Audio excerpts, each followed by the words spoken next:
Hello student, ਇੱਕ ਵਾਰ ਫਿਰ ਤੋਂ ਤੁਹਾਡਾ ਸਵਾਗਤ ਹੈ ਸੀਬੀਸੀ ਦੇ ਆਫੀਸ਼ੀਅਲ YouTube ਚੈਨਲ ਦੇ ਉੱਪਰ। ਮੈਂ ਤੁਹਾਡਾ ਆਪਣਾ ਰਵੀ ਸਰ ਸੀਬੀਸੀ ਅਬੋਹਰ ਤੋਂ। ਆਓ ਜੀ ਸਾਰਿਆਂ ਦਾ ਮੋਸਟ ਵੈਲਕਮ ਟੂ ਅੱਜ ਦੇ ਕਰੰਟ ਅਫੇਅਰ ਦੇ ਵਿੱਚ। ਅਸੀਂ 5 ਅਕਤੂਬਰ ਦੇ ਕਰੰਟ ਅਫੇਅਰ ਨੂੰ ਡਿਸਕਸ ਕਰਾਂਗੇ ਡਿਟੇਲ ਦੇ ਵਿੱਚ। ਆਈ ਹੋਪ ਕਿ ਇਸ ਤੋਂ ਪਹਿਲਾਂ ਮੈਂ 3 ਤਰੀਕ ਦੇ 4 ਤਰੀਕ ਦੀਆਂ ਜਿਹੜੀ ਕਰੰਟ ਅਫੇਅਰ ਬਣਾਈਆਂ ਸੀ ਤੁਹਾਨੂੰ ਸਾਰਿਆਂ ਨੂੰ ਪਸੰਦ ਆਈਆਂ ਹੋਣਗੀਆਂ। ਅਤੇ ਉਸ ਤੋਂ ਬਾਅਦ ਜੋ ਵੀ ਸਟੂਡੈਂਟ ਇਸ ਚੈਨਲ ਦੇ ਉੱਪਰ ਨਵੇਂ ਆਏ ਨੇ ਜਾਂ ਅੱਜ ਹੀ ਇਸ ਵੀਡੀਓ ਨੂੰ ਵੇਖ ਰਹੇ ਨੇ ਤਾਂ ਪਲੀਜ਼ ਉਹ ਇਸ ਵੀਡੀਓ ਨੂੰ ਲਾਈਕ ਜ਼ਰੂਰ ਕਰਨਾ। ਅਗਰ ਤੁਹਾਨੂੰ ਇਹ ਵੀਡੀਓ ਵਧੀਆ ਲੱਗੇ, ਤੁਹਾਡੀ ਨੌਲੇਜ ਦੇ ਵਿੱਚ ਥੋੜ੍ਹਾ ਜਿਹਾ ਵੀ ਇੰਕਰੀਮੈਂਟ ਤੁਹਾਨੂੰ ਮਿਲਦਾ ਹੈ ਤਾਂ ਤੁਸੀਂ ਜ਼ਰੂਰ ਸ਼ੇਅਰ ਵੀ ਕਰਨਾ ਇਸ ਨੂੰ। ਅਤੇ ਉਸ ਤੋਂ ਬਾਅਦ ਆਪਣੇ ਫਰੈਂਡਸ WhatsApp ਗਰੁੱਪ ਦੇ ਵਿੱਚ ਸ਼ੇਅਰ ਕਰ ਦੇਣਾ। ਅਤੇ ਇਸ ਦੀ ਨੋਟੀਫਿਕੇਸ਼ਨ ਲੈਣ ਵਾਸਤੇ ਤੁਹਾਨੂੰ ਜੀ ਸਾਰਿਆਂ ਨੂੰ ਇਹਨੂੰ ਸਬਸਕ੍ਰਾਈਬ ਕਰਨਾ ਪੈਣਾ ਚੈਨਲ ਨੂੰ, ਅਤੇ ਸਬਸਕ੍ਰਾਈਬ ਕਰਨਾ ਬੈਲ ਆਈਕਨ ਬਟਨ ਜ਼ਰੂਰ ਦਬਾ ਦੇਣਾ। ਠੀਕ ਹੈ ਜੀ, ਆਓ ਜੀ ਅਸੀਂ ਆਪਣੀ ਵੀਡੀਓ ਨੂੰ ਸਟਾਰਟ ਕਰੀਏ। ਹਾਂਜੀ, ਤੁਹਾਨੂੰ ਸਾਰਿਆਂ ਨੂੰ ਪਤਾ ਹੋਏਗਾ ਕਿ CBC ਜਿਹੜਾ ਇੰਸਟੀਟਿਊਟ ਹੈ ਇਹਦੇ ਆਪਣੇ ਔਨਲਾਈਨ ਕੋਰਸਿਸ ਹਰ ਇੱਕ ਕੋਰਸ ਦੇ ਲਈ ਆਉਂਦੇ ਨੇ। ਤਾਂ ਤੁਸੀਂ ਪੰਜਾਬ ਪਟਵਾਰੀ ਦੀ ਜਿਹੜੀ ਘਰ ਬੈਠੇ ਤਿਆਰੀ ਕਰ ਸਕਦੇ ਹੋ ਬਿਲਕੁਲ ਨੋਮੀਨਲ ਫੀਸ ਦੇ ਵਿੱਚ। ਇਹਦੇ ਵਿੱਚ ਤੁਹਾਨੂੰ ਪ੍ਰੋਪਰ ਜਿਹੜਾ ਸਿਲੇਬਸ ਹੈ ਉਹ ਤੁਹਾਨੂੰ ਸਾਰਾ ਕਵਰ ਕਰਵਾਇਆ ਜਾਏਗਾ ਟਿਲ ਦਾ ਐਗਜ਼ਾਮ। ਜਦੋਂ ਤੱਕ ਤੁਹਾਡਾ ਐਗਜ਼ਾਮ ਕੰਪਲੀਟ ਨਹੀਂ ਹੋ ਜਾਂਦਾ ਉਦੋਂ ਤੱਕ ਤੁਹਾਨੂੰ ਮੌਕ ਟੈਸਟ ਦੀ ਵੀ ਪ੍ਰੈਕਟਿਸ ਕਰਵਾਈ ਜਾਵੇਗੀ। ਇਹ ਸਾਡੀ ਜਿਹੜੀ ਐਪ ਹੈ ਉਸ ਦੇ ਉੱਪਰ ਤੁਸੀਂ ਜਾ ਕੇ ਇਹ ਵਧੇਰੇ ਜਾਣਕਾਰੀ ਵਾਸਤੇ ਤੁਸੀਂ ਸਾਡੇ ਦਿੱਤੇ ਗਏ ਨੰਬਰਾਂ ਦੇ ਉੱਪਰ ਕਾਲ ਕਰਕੇ ਉਹਦੀ ਜਾਣਕਾਰੀ ਲੈ ਸਕਦੇ ਹੋ। ਆਓ ਜੀ ਹੁਣ ਅਸੀਂ ਆਪਣੀ ਵੀਡੀਓ ਨੂੰ ਸਟਾਰਟ ਕਰੀਏ। ਅਤੇ ਇਸ ਦੇ ਵਿੱਚ ਪਹਿਲਾ ਕੁਐਸਚਨ ਤੁਹਾਡਾ ਅੱਜ ਦਾ ਹੈਗਾ ਜੀ, global Indian scientific conference Vaibhav was the inaugurated by. ਹੁਣ ਸਭ ਤੋਂ ਪਹਿਲਾਂ ਕੀ ਹੈ ਜੀ, ਵੈਭਵ ਕੀ ਚੀਜ਼ ਹੈ? ਵੈਭਵ ਇੱਕ ਸਮਿਟ ਹੈ। ਵੈਭਵ ਦਾ ਮਤਲਬ ਕੀ ਹੈ ਜੀ, ਵਿਗਿਆਨਿਕ ਜਿਹੜੇ ਸਾਡੇ ਵੈਸ਼ਵਿਕ ਵਿਗਿਆਨਿਕ। ਇਹ ਵੈਭਵ ਜਿਹੜਾ ਵਰਡ ਹੈ ਇਹ ਬਣਿਆ ਜੀ ਇੰਡੀਆ ਦੇ ਵੈਸ਼ਵਿਕ ਵਿਗਿਆਨਿਕ, ਭਾਰਤੀ ਵਿਗਿਆਨਿਕ, ਇਹਨਾਂ ਨੂੰ ਮਿਲਾ ਕੇ ਹੀ ਇਹ ਵਰਡ ਵੈਭਵ ਬਣਿਆ। ਅਤੇ ਇਹਦੇ ਵਿੱਚ ਇੰਡੀਆ ਦੇ ਅਤੇ ਫੋਰਨ ਦੇ ਸਾਰੇ ਜਿਹੜੇ ਸਾਇੰਟਿਸਟ ਨੇ ਇਕੱਠੇ ਹੁੰਦੇ ਨੇ। ਅਤੇ ਇਸ ਸਮਿਟ ਦੀ ਜਿਹੜੀ ਇਨੋਗ੍ਰੇਸ਼ਨ ਹੈ, ਸਟਾਰਟਿੰਗ ਹੈ, ਇਹ ਕਿਹਨਾਂ ਨੇ ਕੀਤੀ ਸੀ? ਅਤੇ ਸਾਡੇ ਦੇਸ਼ ਦੇ ਪ੍ਰਧਾਨ ਮੰਤਰੀ ਜਿਹੜੇ 17ਵੀਂ ਲੋਕ ਸਭਾ ਦੇ ਉਹ ਹੈਗੇ ਨਰਿੰਦਰ ਮੋਦੀ ਜੀ। ਇਹਨਾਂ ਦੇ ਦੁਆਰਾ 2 ਅਕਤੂਬਰ ਨੂੰ ਇਸ ਸਮਿਟ ਨੂੰ ਇਨੋਗ੍ਰੇਸ਼ਨ ਕੀਤਾ ਗਿਆ ਸੀਗਾ। ਹੁਣ ਇਹ ਔਰਗਨਾਈਜ਼ ਕਿਹਨੇ ਕਰਵਾਇਆ ਸੀਗਾ? ਇਸ ਦੇ ਵਿੱਚ ਸਾਇੰਸ ਐਂਡ ਟੈਕ ਜਿਹੜੀ ਸਾਡੀ ਮਿਨਿਸਟਰੀ ਹੈ, MIT ਜਿਹਨੂੰ ਆਪਾਂ ਬੋਲਦੇ ਹਾਂ, ਅਤੇ ਉਸ ਤੋਂ ਬਾਅਦ ਇਹਦੇ ਨਾਲ ਕੁਛ ਜਿਹੜੇ ਅਕੈਡਮਿਕਸ ਇੰਸਟੀਟਿਊਸ਼ਨਸ ਨੇ ਉਹਨਾਂ ਨੇ ਵੀ ਮਿਲ ਕੇ ਇਸ ਨੂੰ ਔਰਗਨਾਈਜ਼ ਕੀਤਾ ਸੀ। ਕੀਤਾ ਕਿਉਂ ਸੀਗਾ? ਕਾਰਨ ਕੀ ਸੀਗਾ? ਇਹਦੇ ਵਿੱਚ ਸੀਗਾ ਜੀ, ਇਹਦੇ ਵਿੱਚ ਮੁੱਦੇ ਡਿਸਕਸ ਹੋਏ ਸੀ ਜਿਵੇਂ ਨੈਨੋ ਟੈਕਨੋਲੋਜੀ ਦੇ ਬਾਰੇ, ਆਰਟੀਫਿਸ਼ੀਅਲ ਇੰਟੈਲੀਜੈਂਸ ਦੇ ਬਾਰੇ, ਵੀ how to implement in the Atal innovation. ਜਿਹੜਾ ਸਾਡਾ ਏਮ ਹੈ, ਜਿਹੜਾ ਏਮ ਮਿਸ਼ਨ ਚੱਲ ਰਿਹਾ ਸਾਡਾ ਅਟਲ ਇਨੋਵੇਸ਼ਨ ਮਿਸ਼ਨ ਜਿਹੜਾ ਹੈ ਉਹਨੂੰ ਕਿੱਦਾਂ ਆਪਾਂ ਅੱਗੇ ਲੈ ਕੇ ਜਾਣਾ ਹੈ, ਅਤੇ ਇਸ ਦੇ ਵਿੱਚ ਨਿਊ ਐਜੂਕੇਸ਼ਨ ਪੋਲਿਸੀ ਦੇ ਵਿੱਚ ਇਹਨੂੰ ਆਪਾਂ ਕਿੱਦਾਂ ਇੰਪਲੀਮੈਂਟ ਕਰਨਾ ਹੈ। ਇਹ ਸਮਿਟ ਦੇ ਵਿੱਚ ਸਾਰੀਆਂ ਗੱਲਾਂ ਡਿਸਕਸ ਕੀਤੀ ਗਈਆਂ ਸੀਆਂ। ਅਤੇ ਆਈ ਹੋਪ ਕਿ ਤੁਹਾਨੂੰ 2 ਅਕਤੂਬਰ ਨੂੰ ਜਿਹੜਾ ਮਹਾਤਮਾ ਗਾਂਧੀ ਦੀ ਜਿਹੜਾ ਜਨਮ ਦਿਵਸ ਦੇ ਉੱਪਰ ਇਸ ਨੂੰ ਔਰਗਨਾਈਜ਼ ਕੀਤਾ ਗਿਆ ਸੀਗਾ। ਇਹਨਾਂ 2-3 ਗੱਲਾਂ ਤੁਸੀਂ ਯਾਦ ਰੱਖਣੀਆਂ ਨੇ।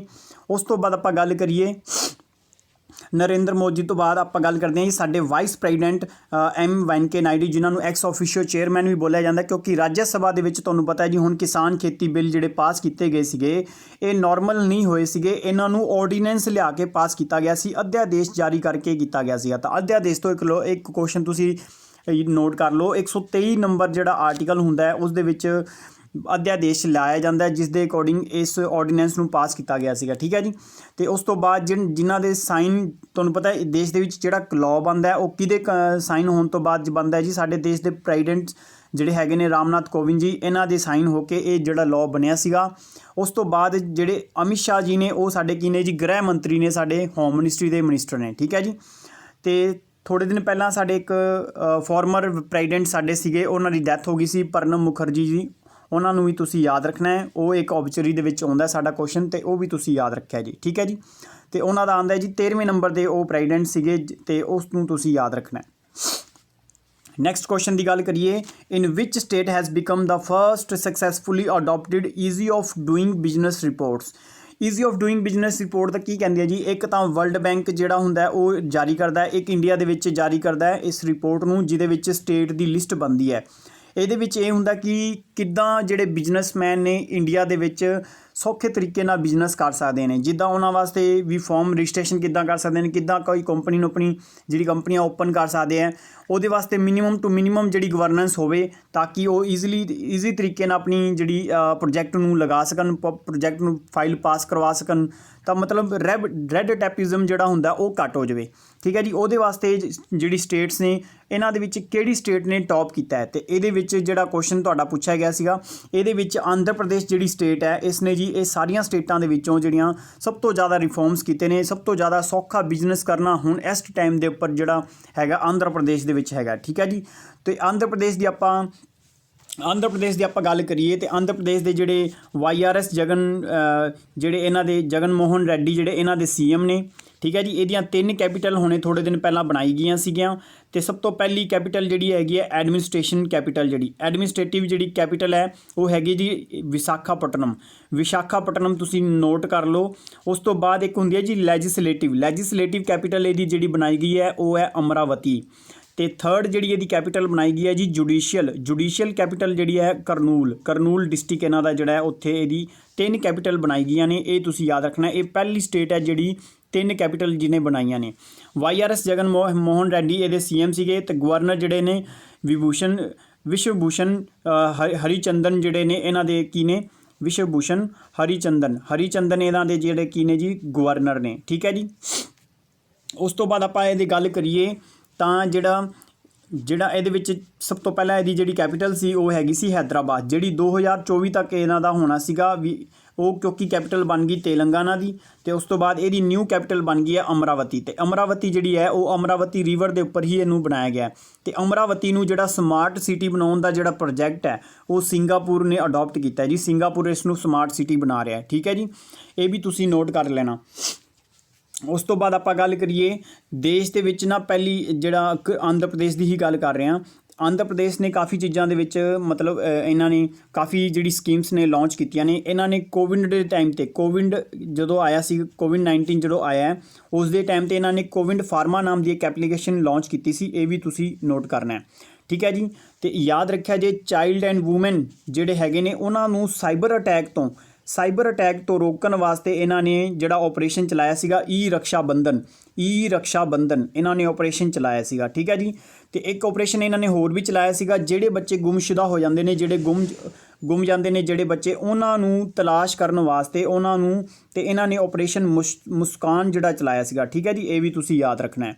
ਠੀਕ ਹੈ ਜੀ। ਉਸ ਤੋਂ ਬਾਅਦ ਇਹਨਾਂ ਨੇ ਜਿਹੜਾ ਕਿਸਾਨਾਂ ਦਾ ਹੁਣ ਜਿਹੜਾ ਇੱਕ ਰੌਲਾ ਚੱਲ ਰਿਹਾ ਤੇ ਇਹ ਬਿੱਲਾਂ ਦੇ ਰਿਲੇਟਡ, ਤੇ ਇਸ ਦੇ ਵਾਸਤੇ ਜਿਹੜੀ ਫਸਲਾਂ ਨੇ ਇਹਨਾਂ ਨੂੰ ਆਨਲਾਈਨ ਰਜਿਸਟ੍ਰੇਸ਼ਨ ਦੇ ਥਰੂ ਤੁਸੀਂ ਵੇਚ ਸਕਦੇ ਹੋ। ਤੇ ਇਹਨਾਂ ਨੇ ਇੱਕ ਪੋਰਟਲ ਲਾਂਚ ਕੀਤਾ ਸੀ ਈ-ਕਰੌਪ ਨਾਮ ਦਾ ਪੋਸਟਲ ਇੱਕ ਲਾਂਚ ਕੀਤਾ ਸੀ ਈ-ਕਰੌਪ। ਠੀਕ ਹੈ ਜੀ। ਆਈ ਹੋਪ ਕਿ ਤੁਹਾਨੂੰ ਇਹ ਸਮਝ ਆ ਗਿਆ ਹੋਵੇਗਾ। ਕਿਸਾਨਾਂ ਵਾਸਤੇ ਇਹਨਾਂ ਨੇ ਇੱਕ ਐਪਲੀਕੇਸ਼ਨ, ਇੱਕ ਇਹਨਾਂ ਨੇ ਪੋਰਟਲ ਹੋਰ ਵੀ ਲਾਂਚ ਕੀਤਾ ਜੀ, ਰਾਇਤੂ ਭਰੋਸਾ ਇੱਕ ਜਿਹੜੀ ਇਹਨਾਂ ਨੇ ਪੋਰਟਲ ਲਾਂਚ ਕੀਤਾ ਸੀ। ਤੇ ਇੱਕ ਤੁਹਾਨੂੰ ਆਪਸ਼ਨ ਦੇ ਵਿੱਚ ਇਹ ਵੀ ਦਿੱਤਾ ਹੋ ਸਕਦਾ ਹੈ ਰਾਇਤੂ ਦਾ ਮਤਲਬ ਹੁੰਦਾ ਜੀ ਕਿਸਾਨ, ਤੇ ਰਾਇਤੂ ਭਰੋਸਾ ਕਿਸਾਨਾਂ ਨੂੰ ਭਰੋਸਾ ਦਿਵਾਉਣ ਵਾਸਤੇ ਉਹਨਾਂ ਦੇ ਨਾਲ ਹੈਗੇ ਨੇ। ਤੇ ਇਹਨਾਂ ਨੇ ਇੱਕ ਐਪਲੀਕੇਸ਼ਨ ਲਾਂਚ ਕੀਤੀ ਸੀ ਆਂਧਰਾ ਪ੍ਰਦੇਸ਼ ਨੇ, ਇਹ ਵੀ ਤੁਸੀਂ ਯਾਦ ਰੱਖਣਾ। ਤੇ ਰਾਇਤੂ ਬੰਧੂ ਜਿਹੜੀ ਐਪਲੀਕੇਸ਼ਨ ਹੈ ਉਹ ਕੀਤੀ ਸੀ ਤੇਲੰਗਾਨਾ ਨੇ। ਠੀਕ ਹੈ ਜੀ। ਆਈ ਹੋਪ ਕਿ ਤੁਹਾਨੂੰ ਇਹ ਸਾਰਾ ਸਮਝ ਆ ਗਿਆ ਹੋਵੇਗਾ। ਤੇ ਉਸ ਤੋਂ ਬਾਅਦ ਆਪਾਂ ਗੱਲ ਕਰਦੇ ਹਾਂ ਜੀ, ਉਸ ਤੋਂ ਬਾਅਦ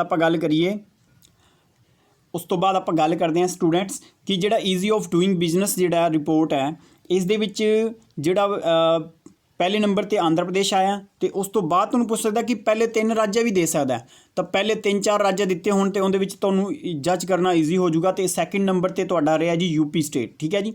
ਥਰਡ ਨੰਬਰ 'ਤੇ ਇਹਦੇ ਨਾਲ ਜਿਹੜਾ ਇਹਦਾ ਗੁਆਂਢੀ ਦੇਸ਼ ਜਿਹੜੇ ਸਟੇਟ ਹੈ ਇਹਦਾ ਆਂਧਰਾ ਪ੍ਰਦੇਸ਼ ਦਾ, ਇਹ ਹੈਗਾ ਤੇਲੰਗਾਨਾ। ਠੀਕ ਹੈ ਜੀ। ਤੇਲੰਗਾਨਾ ਦੀ ਜਿਹੜੀ ਕੈਪੀਟਲ ਹੈ ਉਹ ਹੈਦਰਾਬਾਦ ਹੈ ਤੇ UP ਦੀ ਲਖਨਊ ਹੈ। ਤੇ ਹੈਦਰਾਬਾਦ ਜਿਹੜਾ ਕਿ ਮੂਸੀ ਰਿਵਰ ਦੇ ਕੰਢੇ 'ਤੇ ਹੈਗਾ, ਮੂਸੀ ਰਿਵਰ ਦੇ ਉੱਪਰ। ਠੀਕ ਹੈ ਜੀ। 4 ਮੀਨਾਰ ਇੱਥੇ ਇੱਕ ਇਮਾਰਤ ਹੈਗੀ ਹੈ, ਆਦਿਲ ਸ਼ਾਹ ਨੇ ਉਹਨੂੰ ਬਣਵਾਇਆ ਸੀਗਾ, ਉਹ ਵੀ ਯਾਦ ਰੱਖਣਾ ਹੈ।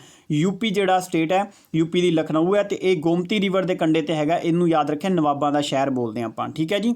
ਉਸ ਤੋਂ ਬਾਅਦ ਕੁਛ ਸਕੀਮਾਂ ਨੇ ਜਿਹੜੇ ਆਂਧਰਾ ਪ੍ਰਦੇਸ਼ ਨੇ ਜਾਰੀ ਕੀਤੀਆਂ ਨੇ, ਯਾਦ ਰੱਖਿਆ ਜੇ ਇੱਥੇ YRS ਕਾਂਗਰਸ ਹੈਗੀ ਆ, YRS ਕਾਂਗਰਸ, ਇੱਥੇ ਪਾਰਟੀ ਜਿਹੜੀ ਹੈਗੀ ਆ YRS ਕਾਂਗਰਸ ਦੀ ਸਰਕਾਰ ਹੈ, ਜਿਹਦੇ ਜਗਨਮੋਹਨ ਰੈੱਡੀ ਮਿਨਿਸਟਰ ਨੇ। ਤੇ ਸਾਰੀਆਂ ਸਕੀਮਾਂ ਜਿਹੜੀਆਂ YRS ਦੇ ਉੱਪਰ ਹੀ ਬਣਾਈਆਂ ਗਈਆਂ ਨੇ। ਤੇ ਮੈਂ ਕੁਛ 2-4 ਤੁਹਾਨੂੰ ਸਕੀਮਾਂ ਦੱਸ ਦਵਾਂ, ਉਸ ਤੋਂ ਬਾਅਦ ਫਿਰ ਆਪਾਂ ਨੈਕਸਟ ਕੁਐਸਚਨ ਦੇ ਉੱਪਰ ਜਾਵਾਂਗੇ। ਠੀਕ ਹੈ ਜੀ।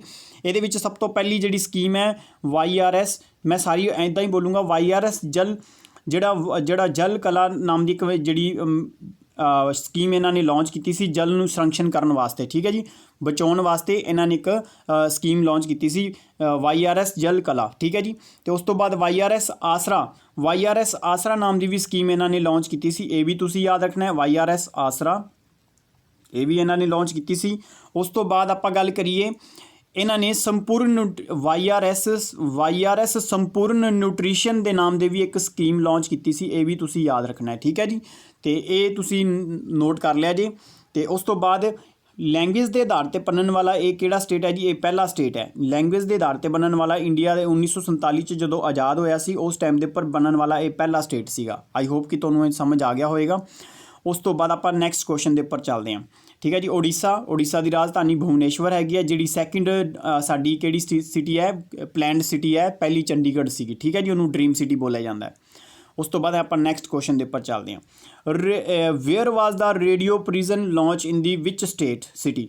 ਦੇਖੋ ਜੀ, ਇਹ ਜਿਹੜਾ ਰੇਡੀਓ ਪ੍ਰਿਜ਼ਨ ਜਿਹੜਾ ਪ੍ਰੋਗਰਾਮ ਹੈ ਇਹ ਕੀ ਹੈ ਜੀ? ਇਹ ਇੱਕ ਪ੍ਰੋਗਰਾਮ ਹੈ ਕੈਦੀਆਂ ਜਿਹੜੇ ਕੈਦੀ ਨੇ ਉਹਨਾਂ ਦਾ ਮਨੋਰੰਜਨ ਕਰਨ ਵਾਸਤੇ, ਉਹਨਾਂ ਨੂੰ ਜਿਵੇਂ ਜੇਲ੍ਹ ਦੇ ਵਿੱਚ ਬੈਠੇ ਨੇ ਉਹਨਾਂ ਨੂੰ ਨਿਊਜ਼ ਸੁਣਾਉਣ ਵਾਸਤੇ, ਉਹਨਾਂ ਨੂੰ ਲੋਕਾਂ ਦੇ ਨਾਲ ਜੋੜਨ ਵਾਸਤੇ ਇੱਕ ਰੇਡੀਓ ਪ੍ਰਿਜ਼ਨ ਨਾਮ ਦੀ ਇੱਕ ਪਹਿਲ ਸਟਾਰਟ ਕੀਤੀ ਗਈ ਸੀ। ਇਹ ਕੀਤੀ ਗਈ ਹੈ ਜੀ ਗੁਜਰਾਤ ਦੇ ਵਿੱਚ, ਗੁਜਰਾਤ ਦੇ ਸ਼ਹਿਰ ਅਹਿਮਦਾਬਾਦ ਦੇ ਵਿੱਚ, ਠੀਕ ਹੈ ਜੀ। ਅਹਿਮਦਾਬਾਦ ਦੇ ਜਿਹੜੇ DGP ਨੇ ਗੁਜਰਾਤ ਦੇ, ਉਹਨਾਂ ਨੇ ਇਸ ਰੇਡੀਓ ਪ੍ਰਿਜ਼ਨ ਪਹਿਲ ਨੂੰ ਸਟਾਰਟ ਕੀਤਾ ਸੀਗਾ। ਅਤੇ ਗੁਜਰਾਤ ਦੀ ਜਿਹੜੀ ਰਾਜਧਾਨੀ ਹੈ ਉਹ ਗਾਂਧੀ ਨਗਰ ਹੈ। CM ਜਿਹੜੇ ਹੈਗੇ ਨੇ ਵਿਜੇ ਰੂਪਾਣੀ ਹੈਗੇ ਨੇ, ਠੀਕ ਹੈ ਜੀ। ਇਹ ਤੁਸੀਂ ਨੋਟ ਕਰਕੇ ਚੱਲਣਾ ਹੈ। ਉਸ ਤੋਂ ਬਾਅਦ ਮੈਂ ਦੱਸ ਦੇਵਾਂ, ਇਹਦੇ ਵਿੱਚ ਜਿਹੜੇ ਅਹਿਮਦਾਬਾਦ ਦੀ ਜਿਹੜੀ ਜੇਲ੍ਹ ਦੇ ਵਿੱਚ 3000 ਜਿਹੜੇ ਕੈਦੀ ਨੇ ਉਹਨਾਂ ਨੂੰ ਮਨੋਰੰਜਨ ਕਰਨ ਵਾਸਤੇ, ਉਹਨਾਂ ਨੂੰ ਨਿਊਜ਼ ਸੁਣਾਉਣ ਵਾਸਤੇ ਇਹ ਪ੍ਰੋਗਰਾਮ ਲਾਂਚ ਕੀਤਾ ਗਿਆ ਸੀਗਾ। ਇਹ ਵੀ ਤੁਸੀਂ ਯਾਦ ਰੱਖਣਾ ਹੈ। ਅਤੇ ਚੰਡੀਗੜ੍ਹ ਸਾਡਾ ਕੀ ਹੈ ਜੀ? ਪਹਿਲੀ ਡ੍ਰੀਮ ਸਿਟੀ ਹੈ। ਇਹ ਜਵਾਹਰ ਲਾਲ ਨਹਿਰੂ ਜੀ ਨੇ ਇਹਦਾ ਨੀਂਹ ਪੱਥਰ ਰੱਖਿਆ ਸੀਗਾ। ਅਤੇ ਇਹ ਅੱਜ ਕੈਪੀਟਲ ਹੈ ਜੀ ਕਿਹਦੀ? ਆਪਣੀ ਪੰਜਾਬ ਅਤੇ ਹਰਿਆਣਾ ਦੀ ਕਾਮਨ ਕੈਪੀਟਲ ਹੈ, ਠੀਕ ਹੈ ਜੀ। ਕੋਲਕਾਤਾ ਜਿਹੜੀ ਹੈ ਇਹ ਤੁਹਾਨੂੰ ਪਤਾ ਹੈ ਜੀ ਹੁਗਲੀ ਰਿਵਰ ਦੇ ਕੰਢੇ 'ਤੇ ਹੈ, ਵੈਸਟ ਬੰਗਾਲ ਦੀ ਕੈਪੀਟਲ ਹੈ। ਇਹ ਵੀ ਤੁਸੀਂ ਯਾਦ ਰੱਖਣਾ ਹੈ। ਗੋਰਖਪੁਰ ਸਭ ਤੋਂ ਵੱਡਾ ਸਟੇਸ਼ਨ ਸਾਡਾ ਜਿਹੜਾ ਰੇਲਵੇ ਸਟੇਸ਼ਨ ਹੈ ਉਹ ਗੋਰਖਪੁਰ ਪੈਂਦਾ ਹੈ ਜੀ। ਇਹ ਵੀ ਤੁਸੀਂ ਯਾਦ ਰੱਖਣਾ ਹੈ। ਆਈ ਹੋਪ ਕਿ ਤੁਹਾਨੂੰ ਇਹ ਸਾਰਾ ਸਮਝ ਆ ਗਿਆ ਹੋਵੇਗਾ। ਅਤੇ ਉਸ ਤੋਂ ਬਾਅਦ ਆਪਾਂ ਚੱਲੀਏ ਨੈਕਸਟ ਕੁਐਸਚਨ ਦੇ ਉੱਪਰ। ਉਸ ਤੋਂ ਬਾਅਦ ਆਪਾਂ ਜੀ, what is the new ideal weight of the adult Indian man according to the National Institute of Nutrition in India? ਇਹਦੇ ਕਹਿਣ ਦਾ ਕੁਐਸਚਨ ਦਾ ਮਤਲਬ ਇਹ ਹੈ ਜੀ ਕਿ ਜਿਹੜਾ national Institute of nutrition of India ਜਿਹੜਾ ਹੈਗਾ ਉਸਨੇ ਜੀ ਇੱਕ ਆਈਡੀਅਲ ਵੇਟ ਡਿਸਾਈਡ ਕੀਤਾ ਕਿ ਜੋ ਇੱਕ ਬਿਲਕੁਲ ਸਵਸਥ ਪਰਸਨ ਹੈ, ਜਾਂ ਉਹ ਮਹਿਲਾ ਹੋਵੇ ਜਾਂ ਉਹ ਜਿਹੜੀ ਮੈਨ ਹੋਵੇ, ਤਾਂ ਕੋਈ ਵੀ ਪਰਸਨ ਹੋਵੇ, ਉਹਨਾਂ ਦਾ ਇੱਕ ਆਈਡੀਅਲ ਵੇਟ ਡਿਸਾਈਡ ਕੀਤਾ ਗਿਆ ਕਿ ਉਸ ਤੋਂ ਘੱਟ ਹੈ ਉਹ ਤਾਂ ਅਸਵਸਥ ਮੰਨਿਆ ਜਾਊਗਾ। ਅਤੇ ਆਈਡੀਅਲ ਵੇਟ ਡਿਸਾਈਡ ਕੀਤਾ ਗਿਆ। ਇਹ ਆਈਡੀਅਲ ਵੇਟ ਕਿੰਨਾ ਸੀਗਾ? ਇਹ ਦੇਖੋ ਜੀ 4 ਆਪਸ਼ਨਾਂ ਤੁਹਾਨੂੰ ਦਿੱਤੀਆਂ, 55 ਕਿਲੋ ਤੇ ਜਾਂ 60 ਕਿਲੋ ਜਾਂ 65 ਕਿਲੋ 62। ਅਤੇ ਇਹ ਤੁਸੀਂ ਇਹਦਾ ਰਾਈਟ ਆਨਸਰ ਜਿਹੜਾ ਮੈਨ ਵਾਸਤੇ ਹੈ ਉਹ ਹੈਗਾ ਜੀ 65 kg, ਠੀਕ ਹੈ ਜੀ। ਅਤੇ ਜਿਹੜਾ ਇਹ ਤੋਂ ਪਹਿਲਾਂ ਇਹਦਾ ਜਿਹੜਾ 60 ਤੋਂ ਵਧਾ ਕੇ ਇਹਦਾ 65 ਕੀਤਾ ਗਿਆ, ਇਹ ਤੁਸੀਂ ਯਾਦ ਰੱਖਣਾ ਹੈ। ਇਹ ਵੀ ਤੁਹਾਨੂੰ ਪੁੱਛਿਆ ਜਾ ਸਕਦਾ ਹੈ। ਅਤੇ ਇਸ ਦੇ ਨਾਲ ਹੀ ਤੁਸੀਂ ਵੂਮੈਨ ਦਾ ਵੀ ਯਾਦ ਹੀ ਕਰ ਲਓ। ਵੂਮੈਨ ਦਾ ਹੈਗਾ ਸੀ 50 kg ਤੋਂ ਲੈ ਕੇ ਇਹਨਾਂ ਨੇ 55 kg ਸੈੱਟ ਕੀਤਾ ਹੈ। ਇਹ ਤੁਸੀਂ ਨੋਟ ਕਰ ਲਓ, ਠੀਕ ਹੈ ਜੀ। ਅਤੇ ਆਈ ਹੋਪ ਕਿ ਤੁਹਾਨੂੰ ਇਹ ਵੀ ਸਮਝ ਆ ਗਿਆ ਹੋਵੇਗਾ। ਆਪਾਂ ਨੈਕਸਟ ਕੁਐਸਚਨ ਦੇ ਉੱਪਰ ਚੱਲਦੇ ਹਾਂ। ਉਸ ਤੋਂ ਬਾਅਦ, ਵਿਚ ਸੁਪਰਸੋਨਿਕ ਕਰੂਜ਼ ਮਿਸਾਈਲ ਵਾਜ successfully tested in India recently? ਹੁਣੇ ਇੱਕ ਕਰੂਜ਼ ਮਿਸਾਈਲ ਦੀ ਜਿਹੜੀ ਹੈ ਪ੍ਰਸ਼ਿਕਸ਼ਣ ਹੋਇਆ, ਮਤਲਬ ਸਕਸੈਸਫੁਲੀ ਉਹਨੂੰ ਟੈਸਟ ਕੀਤਾ ਗਿਆ ਇੰਡੀਆ ਦੇ ਵਿੱਚ। ਕਿਹੜੀ ਡਿਪਾਰਟਮੈਂਟ ਦੇ ਵੱਲੋਂ, ਜਿਹੜੇ ਸਾਡੇ ਇੰਡੀਆ ਦੀ ਕਿਹੜੀ ਮਿਨਿਸਟਰੀ ਆ ਉਹਦੇ ਦੇ ਵੱਲੋਂ ਕੀਤਾ ਗਿਆ? ਸਭ ਤੋਂ ਪਹਿਲਾਂ ਮਿਨਿਸਟਰੀ ਸੁਣ ਲਓ। ਮਿਨਿਸਟਰੀ ਹੁੰਦੀ ਹੈ ਜੀ ਸਾਡੀ DRDO। ਇਹ ਜਿਹੜੀ ਸਾਡੀ ਮਿਨਿਸਟਰੀ ਹੈ ਜਿਹਦਾ ਮਤਲਬ ਡਿਫੈਂਸ ਰਿਸਰਚ ਡਿਵੈਲਪਮੈਂਟ ਆਰਗੇਨਾਈਜੇਸ਼ਨ। ਇਹਦਾ ਕੰਮ ਹੈ ਇੰਡੀਆ ਦੇ ਵਿੱਚ ਸਾਰੇ ਜਿੰਨੇ ਵੀ ਆਰਮੀ ਨੈਵੀ ਸਾਰਿਆਂ ਨੂੰ ਹਥਿਆਰ ਬਣਾ ਕੇ ਦੇਣੇ ਹੁੰਦੇ ਆ, ਇੰਨੇ ਹੀ ਸਾਰੀਆਂ ਮਿਸਾਈਲਾਂ ਨੂੰ ਟੈਸਟਡ ਕਰਨਾ ਹੁੰਦਾ ਹੈ, ਠੀਕ ਹੈ ਜੀ। ਅਤੇ ਇੰਡੀਆ ਨੇ 4 ਮਿਸਾਈਲਾਂ ਦੇ ਵਿੱਚ ਬ੍ਰਹਮੋਸ, ਸਕਾਈ, ਤ੍ਰਿਸ਼ੂਲ, ਨਾਗ, ਇਹ ਸਾਰੀਆਂ ਜਿਹੜੀਆਂ ਮਿਸਾਈਲਾਂ ਨੇ ਇਹਦੇ ਵਾਸਤੇ ਜਿਹੜੀਆਂ ਕਿਹੜੀ ਮਿਸਾਈਲ ਜਿਹੜੇ 4 ਆਪਸ਼ਨਾਂ ਦੇ ਵਿੱਚ ਹੋਏਗੀ? ਤਾਂ ਇਹਦਾ ਜਿਹੜਾ ਰਾਈਟ ਆਨਸਰ ਹੈ ਉਹ ਹੈਗਾ ਜੀ ਬ੍ਰਹਮੋਸ ਮਿਸਾਈਲ। ਬ੍ਰਹਮੋਸ ਮਿਸਾਈਲ ਦਾ ਨਾਮ ਕਿੱਦਾਂ ਪਿਆ ਜੀ? ਇਹ ਅਸੀਂ ਬਣਾਈ ਹੈ ਜੀ ਰਸ਼ੀਆ ਅਤੇ ਇੰਡੀਆ ਦੀ ਹੈਲਪ ਦੇ ਨਾਲ। ਰਸ਼ੀਆ ਅਤੇ ਇੰਡੀਆ ਦੀ ਹੈਲਪ ਦੇ ਨਾਲ ਇਸ ਨੂੰ ਬਣਾਇਆ ਹੈ। ਅਤੇ ਇਹਦੇ ਵਿੱਚ ਤੁਸੀਂ ਰਸ਼ੀਆ ਦੀ ਜਿਹੜੀ ਰਾਜਧਾਨੀ ਹੈ ਜਿਹੜੀ ਮੋਸਕੋ ਰਿਵਰ ਦੇ ਉੱਪਰ ਹੈ। ਮੋਸਕੋ ਜਿਹੜੀ ਇਹਦੀ ਰਾਜਧਾਨੀ ਹੈ ਯੂਰਪ ਦੇ ਵਿੱਚ ਪੈਂਦੀ ਹੈ, ਯਾਦ ਰੱਖਣਾ ਹੈ। ਅਤੇ ਇੰਡੀਆ ਦੀ ਜਿਹੜੀ ਨਦੀ ਹੈ ਬ੍ਰਹਮਪੁੱਤਰਾ। ਅਤੇ ਇਹਨਾਂ ਦੋਨਾਂ ਦੇ ਵਰਡ ਅੱਗੋਂ ਚੱਕ ਕੇ ਅਤੇ ਬ੍ਰਹਮੋਸ ਮਿਸਾਈਲ ਨੂੰ ਡਿਵੈਲਪ ਕੀਤਾ ਗਿਆ ਹੈ। ਇਹ ਤੁਸੀਂ ਯਾਦ ਰੱਖਣਾ ਹੈ। ਹੁਣ ਜਿਹੜਾ ਮੇਨ ਕੁਐਸਚਨ ਤੁਹਾਨੂੰ ਕਰੂਜ਼ ਅਤੇ ਬੈਲਿਸਟਿਕ, 2 ਤਰ੍ਹਾਂ ਦੀ ਮਿਸਾਈਲਾਂ ਹੁੰਦੀਆਂ ਨੇ, ਬੈਲਿਸਟਿਕ ਅਤੇ ਕਰੂਜ਼ ਮਿਸਾਈਲ। ਬੈਲਿਸਟਿਕ ਮਿਸਾਈਲ ਹੁੰਦੀ ਹੈ ਜੀ, ਇੱਥੇ ਮਿਸਾਈਲ ਹੈ, ਉਹਨੇ ਕੀ ਕਰਨਾ ਹੈ, ਜਿੱਥੇ ਵੀ ਤੁਸੀਂ ਟਾਰਗੇਟ ਕਰਨਾ ਹੈ ਉਹਨੇ ਪਹਿਲੇ ਉੱਪਰ ਜਾਣਾ ਹੈ, ਫਿਰ ਥੱਲੇ ਆ ਕੇ ਵੱਜਣਾ ਹੈ, ਠੀਕ ਹੈ, ਜਿੱਥੇ ਵੀ ਟਾਰਗੇਟ ਤੁਹਾਡਾ ਸੈੱਟ ਹੋਊਗਾ। ਬਟ ਜਿਹੜੀ ਕਰੂਜ਼ ਮਿਸਾਈਲ ਹੁੰਦੀ ਹੈ ਇਹ ਸਰਫੇਸ ਟੂ ਸਰਫੇਸ ਚੱਲਦੀ ਹੈ, ਸਿੱਧੀ ਚੱਲਦੀ ਹੈ, ਠੀਕ ਹੈ ਜੀ। ਇਹ ਤੁਸੀਂ ਯਾਦ ਰੱਖਣਾ ਹੈ। ਕਰੂਜ਼ ਮਿਸਾਈਲ ਹੈ ਕਿ ਕਰੂਜ਼ ਮਿਸਾਈਲ ਹੈ ਜਾਂ ਬੈਲਿਸਟਿਕ ਮਿਸਾਈਲ ਹੈ। ਇਹ ਪੁਆਇੰਟ ਇਹਦੇ ਬਾਅਦ ਵੱਡੇ ਪੇਪਰਾਂ ਵਾਸਤੇ ਤੁਸੀਂ ਯਾਦ ਰੱਖਣਾ, ਜਿਵੇਂ PPSC ਦੇ ਵਿੱਚ ਇਸ ਤਰ੍ਹਾਂ ਦਾ ਕੁਐਸਚਨ ਪੁੱਛਿਆ ਜਾ ਸਕਦਾ ਹੈ, 2-3 ਸਟੇਟਮੈਂਟ ਪਾ ਕੇ, ਠੀਕ ਹੈ ਜੀ। ਨਾਰਮਲ ਪੇਪਰਾਂ ਦੇ ਵਿੱਚ ਸਿੰਪਲ ਹੀ ਪੁੱਛਿਆ ਜਾਂਦਾ ਹੈ। DRDO ਜਿਹੜਾ ਸੀਗਾ ਜੀ ਸਾਡਾ DRDO ਦੇ ਜਿਹੜੇ ਮੇਨ ਚੇਅਰਮੈਨ ਸਾਡੇ ਕੌਣ ਨੇ ਜੀ? ਸਤੀਸ਼ ਰੈੱਡੀ। ਇਹ ਤੁਸੀਂ ਯਾਦ ਰੱਖਣਾ ਹੈ, ਠੀਕ ਹੈ ਜੀ। ਸਾਡੇ ਡਿਫੈਂਸ ਮਿਨਿਸਟਰ ਕੌਣ ਨੇ? ਰਾਜਨਾਥ ਸਿੰਘ, ਜਿਨ੍ਹਾਂ ਦੀ ਜਿਹੜੀ ਕੌਂਸਟੀਟੂਐਂਸੀ ਕਿਹੜੀ ਹੈ? ਲਖਨਊ ਸ਼ਹਿਰ ਜਿਹੜਾ ਹੈ ਇਹਨਾਂ ਦੀ ਕੌਂਸਟੀਟੂਐਂਸੀ ਹੈ। ਉਸ ਤੋਂ ਬਾਅਦ ਆਪਾਂ ਗੱਲ ਕਰੀਏ ਜਿਹੜੀ ਨਾਗ ਮਿਸਾਈਲ ਹੈ, ਇਹ ਜਿਹੜੇ ਟੈਂਕ ਹੁੰਦੇ ਨੇ ਆਰਮੀ ਦੇ ਟੈਂਕ ਵਗੈਰਾ, ਇਹਨਾਂ ਨੂੰ ਖਤਮ ਕਰਨ ਵਾਸਤੇ ਇਹ ਮਿਸਾਈਲ ਯੂਜ਼ ਕੀਤੀ ਜਾਂਦੀ ਹੈ। ਬਾਕੀ ਇਹ ਮਿਸਾਈਲਾਂ ਦੇ ਆਪਸ਼ਨ ਗਲਤ ਦਿੱਤੇ ਹੋਏ ਨੇ, ਠੀਕ ਹੈ ਜੀ। ਤ੍ਰਿਸ਼ੂਲ ਹੁੰਦੀ ਹੈ ਸਰਫੇਸ ਟੂ ਏਅਰ ਦੇ ਵਿੱਚ ਕੋਈ ਟਾਰਗੇਟ ਕਰਨਾ ਹੈ ਕਿਸੇ ਵੀ ਹੈਲੀਕਾਪਟਰ ਵਗੈਰਾ, ਉਸ ਨੂੰ ਕਰਨ ਵਾਸਤੇ ਇਹ ਜਿਹੜੀ ਮਿਸਾਈਲ ਯੂਜ਼ ਕੀਤੀ ਜਾਂਦੀ ਹੈ, ਠੀਕ ਹੈ ਜੀ। ਉਸ ਤੋਂ ਬਾਅਦ ਆਪਾਂ ਗੱਲ ਕਰੀਏ in which Arab country land a man free spacecraft on the moon of the 2024 2024 ਤੱਕ ਮੈਨ ਫ੍ਰੀ ਇੱਕ ਸਪੇਸ ਕ੍ਰਾਫਟ ਮਿਸ਼ਨ ਜਿਹੜਾ ਲਾਂਚ ਕਰਨਾ ਹੈ ਅਰਬ ਕੰਟਰੀ, ਉਸ ਦਾ ਨਾਮ ਦੱਸ ਦਿਓ ਕਿਹੜੀ ਕੰਟਰੀ ਹੈ। ਇਹਦੇ 4 ਆਪਸ਼ਨ ਤੁਹਾਨੂੰ ਦਿੱਤੇ ਹੋਏ ਨੇ, ਬਹਿਰੀਨ, UAE, ਸਾਊਦੀ ਅਰਬ ਤੇ ਕਤਰ, ਠੀਕ ਹੈ ਜੀ। ਇਹਦੇ ਵਿੱਚ ਜਿਹੜਾ ਰਾਈਟ ਆਨਸਰ ਹੈ ਉਹ ਹੈਗਾ ਜੀ UAE, ਕਿਉਂਕਿ UAE ਨੇ ਡਿਸਾਈਡ ਕੀਤਾ ਕਿ 2024 ਤੱਕ ਇਹਨੇ ਇੱਕ ਮੈਨ ਫ੍ਰੀ ਸਪੇਸ ਕ੍ਰਾਫਟ ਭੇਜਣਾ ਹੈ, ਮੂਨ ਦੇ ਉੱਪਰ ਲੈਂਡ ਕਰਨਾ ਹੈ, ਉੱਥੇ ਇਹ ਮਿਸ਼ਨ ਇਹਨਾਂ ਨੇ ਸੈਟਅਪ ਕੀਤਾ ਹੈ। ਇਹ ਪਹਿਲੀ ਕੰਟਰੀ ਹੋਊਗੀ ਅਰਬ ਦੇ ਵਿੱਚ ਜਿਹੜੀ ਇਹ ਇੱਦਾਂ ਕਰ ਰਹੀ ਹੈ, ਠੀਕ ਹੈ ਜੀ। ਇਸ ਤੋਂ ਪਹਿਲਾਂ ਰਸ਼ੀਆ ਨੇ ਜਿਹੜਾ ਰਸ਼ੀਆ ਇਸਨੇ ਮੂਨ ਦੇ ਉੱਪਰ ਕਦਮ ਰੱਖਿਆ, ਉਸ ਤੋਂ ਬਾਅਦ UAE United state of America, ਉਸ ਤੋਂ ਬਾਅਦ ਚਾਈਨਾ, ਤੇ ਚਾਈਨਾ ਇਹ ਨਹੀਂ ਯਾਦ ਰੱਖਣਾ ਹੈ, ਠੀਕ ਹੈ ਜੀ। ਤੇ ਚੌਥੀ ਕੰਟਰੀ ਹੋਏਗੀ ਜੇ ਇਹਨੇ ਇਸ ਤਰ੍ਹਾਂ ਦਾ ਮਿਸ਼ਨ ਨੂੰ ਸਕਸੈਸਫੁਲੀ ਟੈਸਟ ਕਰ ਲਿਆ ਤਾਂ। ਅਦਰਵਾਈਜ਼ ਇੰਡੀਆ ਦਾ ਇੱਕ ਮਿਸ਼ਨ ਗਿਆ ਸੀਗਾ, ਤੁਹਾਨੂੰ ਪਤਾ ਹੋਏਗਾ ਇੰਡੀਆ ਦਾ ਜਿਹੜਾ ਮਿਸ਼ਨ ਗਿਆ ਸੀਗਾ ਜਿਹੜਾ, ਤੇ ਇਹਨੇ ਇੱਕ ਗੱਲ ਹੋਰ ਯਾਦ ਰੱਖਣੀ ਹੈ, ਤੁਹਾਨੂੰ ਪਤਾ ਹੈ ਜਦੋਂ ਵੀ ਆਪਾਂ ਮਿਸ਼ਨ ਉੱਪਰ ਕੋਈ ਜਿਹੜਾ ਆਪਾਂ ਭੇਜਦੇ ਹਾਂ ਤੇ ਉਹਦੇ ਵਿੱਚ ਹੁੰਦਾ ਕੀ ਹੈ ਜੀ? ਇਹਦੇ ਵਿੱਚ ਇੱਕ ਰੋਵਰ ਹੁੰਦਾ, ਇੱਕ ਹੁੰਦਾ ਲੈਂਡਰ, ਇੱਕ ਰੋਵਰ ਤੇ ਲੈਂਡਰ। ਇਹ ਯਾਦ ਰੱਖਣਾ ਜਿਹੜਾ UAE ਹੈ ਇਹ 7 ਐਮੀਰੇਟਸ ਹੈਗੇ ਨੇ, 7 ਵੱਡੇ ਜਿਹੜੇ ਵੰਸ਼ ਨੇ ਉਹਨਾਂ ਨੂੰ ਐਮੀਰੇਟਸ ਬਣਾ ਕੇ ਹੀ ਯੂਨਾਈਟਿਡ ਸਟੇਟ ਐਮੀਰੇਟਸ ਬਣਾਇਆ ਗਿਆ, ਠੀਕ ਹੈ ਜੀ। ਇਹਦੇ ਵਿੱਚ ਜਿਹੜਾ ਰੋਵਰ ਦਾ ਨਾਮ ਹੈ ਨਾ ਉਹ ਇੱਕ ਐਮੀਰੇਟਸ ਦੇ ਨਾਮ ਦੇ ਉੱਪਰ ਰੱਖਿਆ ਗਿਆ ਜਿਹਦਾ ਨਾਮ ਹੈ ਰਾਸ਼ਿਦ ਰੋਵਰ। ਇਹਨਾਂ ਨੇ ਦੇ ਦੁਆਰਾ ਹੀ ਇਹਨਾਂ ਨੇ ਸਾਰਾ ਕੰਮ ਕਰਨਾ ਹੈ, ਰਾਸ਼ਿਦ ਦੇ ਦੁਆਰਾ। ਤੇ ਇੰਡੀਆ ਨੇ ਵੀ ਜਦੋਂ ਮੂਨ ਦੇ ਉੱਪਰ ਪਹਿਲਾਂ ਆਪਣਾ ਰੋਵਰ ਭੇਜਿਆ ਸੀ ਉਸ ਦਾ ਨਾਮ ਰੱਖਿਆ ਸੀ ਪ੍ਰਗਿਆਨ ਇਹਦਾ ਨਾਮ ਰੱਖਿਆ ਸੀਗਾ, ਤੇ ਜਿਹੜਾ ਲੈਂਡਰ ਸੀਗਾ ਉਹਦਾ ਨਾਮ ਸੀਗਾ ਵਿਕਰਮ, ਠੀਕ ਹੈ ਜੀ। ਇਹ ਤੁਸੀਂ ਯਾਦ ਰੱਖਣਾ ਹੈ। ਉਸ ਤੋਂ ਬਾਅਦ ਆਪਾਂ ਗੱਲ ਕਰੀਏ UAE ਦੀ ਜਿਹੜੀ ਕੈਪੀਟਲ ਹੈ ਉਹ ਹੈਗੀ ਅਬੂ ਧਾਬੀ, ਠੀਕ ਹੈ ਜੀ। ਇਹ ਤੁਸੀਂ ਯਾਦ ਰੱਖਣਾ ਹੈ। ਜਿਹੜੀ ਇਹਦੀ ਕਰੰਸੀ ਹੈ ਉਹ ਹੈ ਦਿਰਹਮ ਇਹਦੀ ਕਰੰਸੀ ਹੈ। ਤੇ ਇਹਦੇ ਜਿਹੜੇ ਪ੍ਰੈਜ਼ੀਡੈਂਟ ਨੇ, ਜਿਹੜੀ ਮੇਨ ਪੋਸਟ ਇਹਨਾਂ ਦੀ ਜਿਹੜੀ ਹੁੰਦੀ ਹੈ ਉਹ ਹੁੰਦੀ ਹੈ ਜੀ ਖਲੀਫਾ ਬਿਨ ਜਾਇਦ ਅਲ ਨਹਾਨ,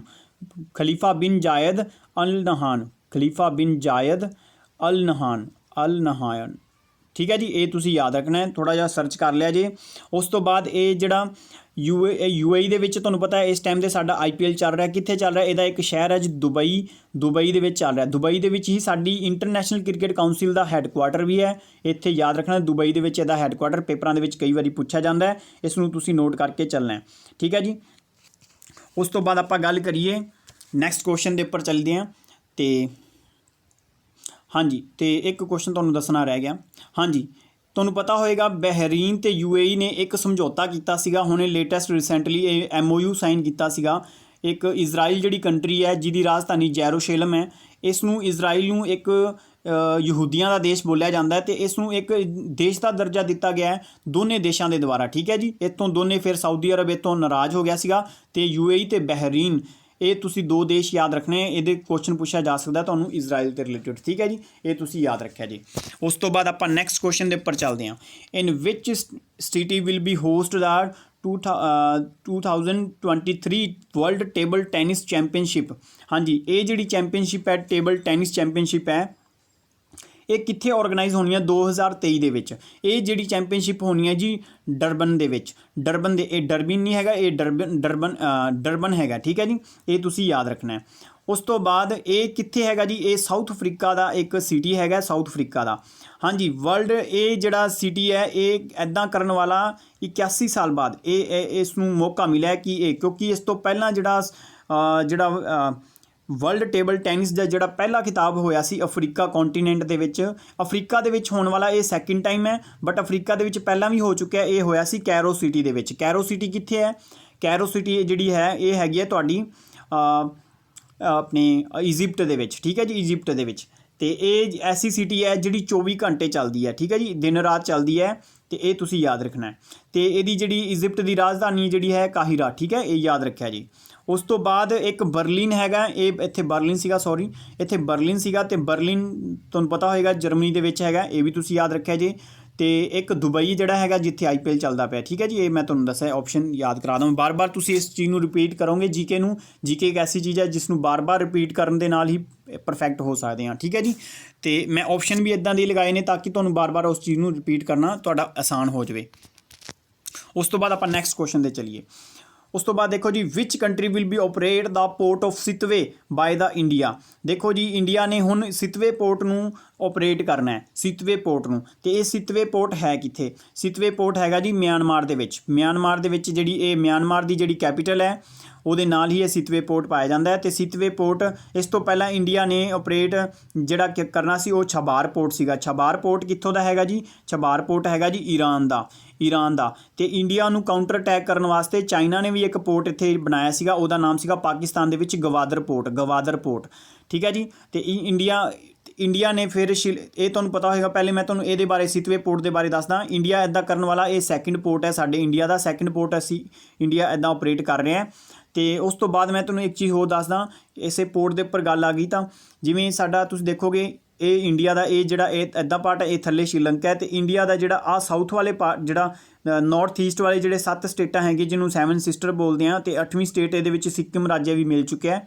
ਇਸ ਦੇ ਵਿੱਚ ਕੀ ਹੁੰਦਾ ਸੀ, ਸਾਨੂੰ ਸਮਾਨ ਭੇਜਣ ਵਾਸਤੇ ਬਹੁਤ ਹੀ ਲੰਬਾ ਰੂਟ ਤੈਅ ਕਰਨਾ ਪੈਂਦਾ ਸੀ। ਪਰ ਹੁਣ ਅਸੀਂ ਕੀ ਕਰਾਂਗੇ, ਬਾਏ ਦੀ ਪੋਰਟ ਮਿਆਂਮਾਰ ਦੇ ਥਰੂ ਅਸੀਂ ਜਿਹੜੀ ਮੈਕੋਂਗ ਰਿਵਰ ਹੈ ਉਹਦੇ ਥਰੂ ਅਸੀਂ ਅੰਦਰ ਜਾਵਾਂਗੇ। ਕਲਾਦਨ ਪ੍ਰੋਜੈਕਟ ਤੁਸੀਂ ਨਾਮ ਸੁਣਿਆ ਹੋਏਗਾ, ਜਿਹੜਾ ਮਿਆਂਮਾਰ ਦੀ ਬਾਉਂਡਰੀ ਦੇ ਉੱਪਰ ਬਣਿਆ, ਕਲਾਦਨ ਪ੍ਰੋਜੈਕਟ ਬਣਾ ਰਹੇ ਸੀ। ਉਸ ਪ੍ਰੋਜੈਕਟ ਦੇ ਥਰੂ ਸਾਡਾ ਜਿਹੜਾ ਨਾਰਥ ਈਸਟ ਦੇ ਸਟੇਟਾਂ ਜਿਹੜਾ ਹੈਗਾ ਉਸ ਨੂੰ ਬਾਏ ਦੀ ਜਿਹੜਾ ਵਾਟਰ ਬਾਡੀ ਦੇ ਥਰੂ ਅਸੀਂ ਵੇ ਆਫ ਬੰਗਾਲ ਤੋਂ ਈਜ਼ੀਲੀ ਆਪਰੇਟ ਕਰ ਸਕਦੇ ਹਾਂ, ਈਜ਼ੀਲੀ ਆਪਣਾ ਸਮਾਨ ਪਹੁੰਚਾ ਸਕਦੇ ਹਾਂ। ਇਹ ਸਾਨੂੰ ਲੌਂਗ ਰੂਟ ਪੈਂਦਾ ਸੀ ਜਦੋਂ ਅਸੀਂ ਬਾਏ ਦੀ ਰੂਟ ਜਾਂਦੇ ਸੀਗੇ, ਠੀਕ ਹੈ ਜੀ।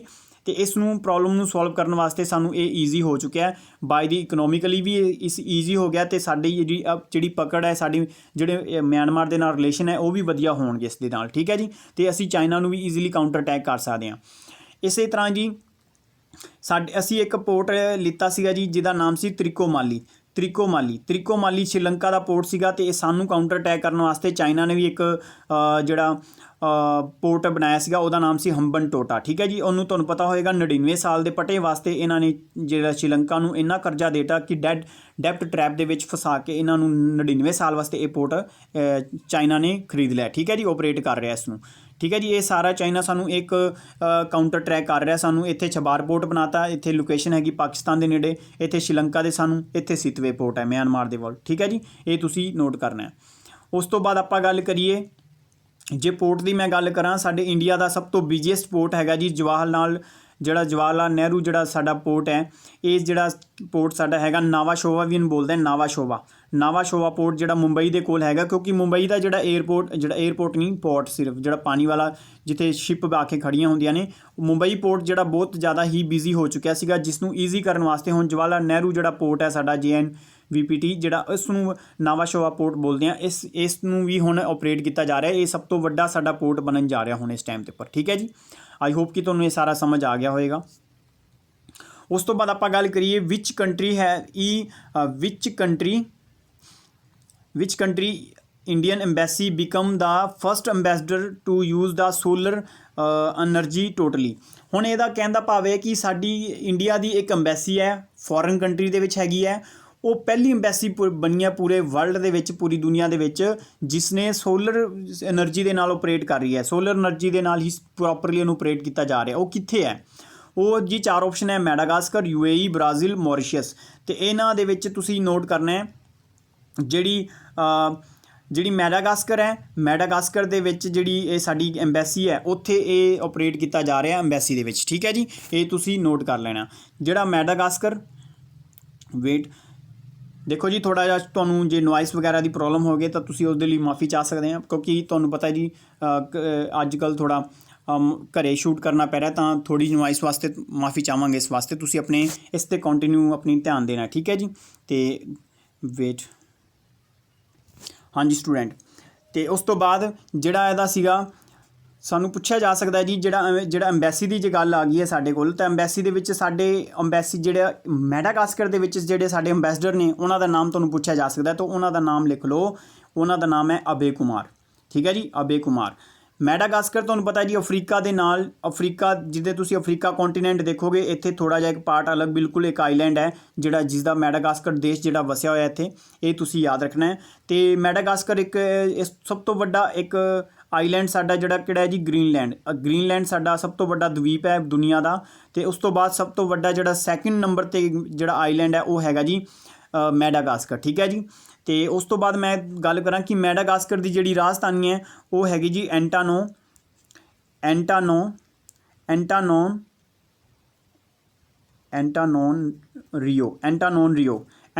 ਰਿਓ ਇਹਦੀ ਜਿਹੜੀ ਕੈਪੀਟਲ ਹੈ ਇਹ ਹੈਗੀ ਹੈ। ਅਤੇ ਜਿਹੜੀ ਇਹਦੀ ਕਰੰਸੀ ਹੈ ਉਹ ਹੈਗੀ ਹੈ ਜੀ ਏਰੀਆਰੀ। ਇਹਦੀ ਕਰੰਸੀ ਜਿਹੜੀ ਏਰੀਆਰੀ ਹੈਗੀ ਹੈ। ਠੀਕ ਹੈ ਜੀ, ਏਰੀਆਰੀ। ਠੀਕ ਹੈ ਜੀ, ਇਹ ਤੁਸੀਂ ਯਾਦ ਰੱਖਣਾ ਹੈ, ਮਲਗਾਸੀ ਏਰੀਆਰੀ ਇਹਦੀ ਕਰੰਸੀ ਹੈ। ਠੀਕ ਹੈ ਜੀ। ਅਤੇ ਇਹਦੇ ਜਿਹੜੇ ਪ੍ਰੈਜ਼ੀਡੈਂਟ ਨੇ ਉਹ ਵੀ ਤੁਸੀਂ ਲਿਖ ਲਓ, ਜਿਹੜੇ ਐਂਡਰੋਨੀ